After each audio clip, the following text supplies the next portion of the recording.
జిన్నారం మదర్సాలో ఏం జరిగింది అనేటువంటి విషయంలో ఒక నలుగురం గత వారం రోజులుగా అక్కడ ఏం జరుగుతుంది అనేటువంటి విషయంలో విచారణ జరిపినప్పుడు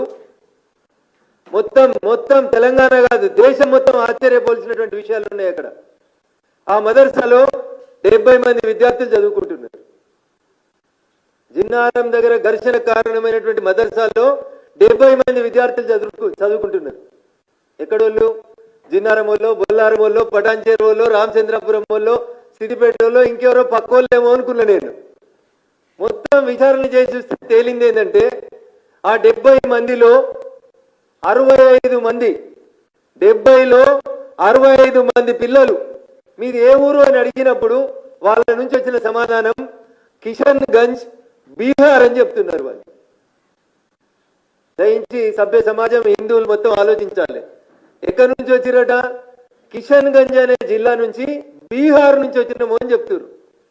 మీ తల్లిదండ్రులు ఎక్కడున్నారు అని అడిగినాం. నెక్స్ట్ ప్రశ్న, మా తల్లిదండ్రులు అంతా బీహార్లోనే ఉన్నారు సార్ అని చెప్పారు వాళ్ళు. సో తల్లిదండ్రులు బీహార్లో ఉన్నారు, వాళ్ళు పుట్టింది బీహార్లో, వచ్చింది ఎక్కడికి? జిన్నారంకి వచ్చారు. పోనీ జిన్నారం ఏదో పెద్ద హైటెక్ సిటీ, అదేదో పెద్ద మున్సిపాలిటీ, సర్వాంగ సుందరంగా ఉంది, వీళ్ళు వచ్చిరు ఆడేదో చేస్తున్నారు, అదేదో కాస్మోపాలిటన్ సిటీ అంటే కాదు, చిన్న మండల కేంద్రం. ప్రశాంతంగా ఉన్న ఒక మండల కేంద్రానికి ఒక మదర్సాను తెచ్చిపెట్టిరు. బీహార్కి వెళ్ళి పిల్లలు అని చెప్తారు. మాకు అనుమానం ఉంది అది కిషన్ గంజ్ కాదు, బీహార్ కాదు. Kishanganj is adjacent to Bangladesh. బంగ్లాదేశ్కి కిషన్ గంజ్కి మధ్యలో బార్డర్ ఉంటుంది, గీత. వీళ్ళంతా పేరు కిషన్ గంజ్ అని చెప్తారు కానీ వీళ్ళ దగ్గర ఒక ఆధారం కానీ తల్లిదండ్రుల గురించి కానీ వాళ్ళు సరైన సమాచారం చెప్తలేరు.